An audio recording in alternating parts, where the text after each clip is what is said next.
Hi friends, welcome to Vaishnavi's kitchen. ఈరోజు ఈ వీడియోలో ఎంతో టేస్టీగా స్పైసీగా ఎగ్ నూడిల్స్ ఎలా చేసుకోవాలో చూసేద్దాం పదండి. ముందుగా ఎగ్ నూడిల్స్ అనేది వాటర్లో బాయిల్ చేసుకోవాలండి. ఆ తర్వాత బాగా 90% బాయిల్ అయిన తర్వాత వడగట్టుకోవాలి. ఆ తర్వాత ప్యాన్ పెట్టుకొని అందులో 3 టేబుల్ స్పూన్ ఆయిల్ వేసేసుకోవాలి.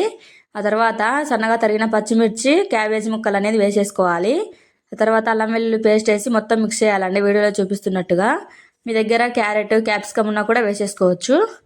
మొత్తం వేగిన తర్వాత ఇప్పుడైతే మొత్తం వేగిపోయింది. ఆ తర్వాత క్యాబేజీ, పచ్చిమిర్చిని సపరేట్ చేసి అందులోనే 2 ఎగ్స్ అయితే వేసేసుకున్నాను. 3 ఎగ్స్ అయినా వేసేసుకోవచ్చు. మొత్తం మిక్స్ చేయాలండి ఎగ్ మొత్తము. కొద్దిసేపు అట్లే ఉన్నిచ్చి మళ్ళీ కలుపుకోవాలి. అట్లా పొడి పొడిగా అవుతుంది. చూస్తున్నారు కదా, బాగా అయితే మిక్స్ అయింది. ఆ తర్వాత ముందుగానే బాయిల్ చేసి వడగట్టుకున్నాం కదా నూడిల్స్ అనేది, అవి అందులో వేసేయాలి. ఆ తర్వాత 2 టేబుల్ స్పూన్ అనేది కారం పొడి వేసేసుకోవాలండి.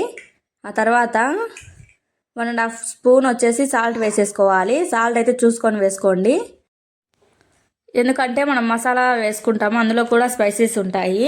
ఇప్పుడు చూపిస్తున్నాను కదా నూడిల్స్ మసాలా అని ఉంటాయి, అవి అయితే 2 ప్యాకెట్స్ అయితే వేసేసుకోవాలి. ఆ మసాలాలో కూడా మొత్తం ఆ మసాలా స్పైసీగా ఉంటుంది కదా, అందుకని చూసి వేసేసుకోండి.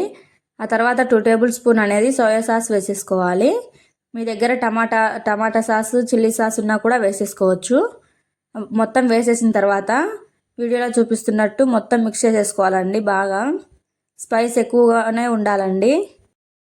వీడియోలో చూపిస్తున్నట్టు మొత్తం అయితే మిక్స్ చేసేసుకోవాలి. చూస్తున్నారు కదా, ఎగ్స్ బాగా ఉంటాయండి ఇందులో. చాలా బాగుంటుంది టేస్ట్ అయితే. ఒకసారి ట్రై చేయండి. చూస్తున్నారు కదా ఎంత బాగా ఉడికినాయో. ఆ తర్వాత కొత్తిమీర అయితే మొత్తం వేసేసుకోవాలి. ఆ విధంగా ఉంటుంది. కొత్తిమీర వేసుకున్న తర్వాత మొత్తం మిక్స్ చేయాలండి. అంతే ఫ్రెండ్స్, ఎంతో టేస్టీ అయిన ఎగ్ నూడిల్స్ రెడీ. మా ఈ వీడియో నచ్చితే లైక్ చేయండి, షేర్ చేయండి, సబ్స్క్రైబ్ చేసుకోండి ఫ్రెండ్స్. బాయ్.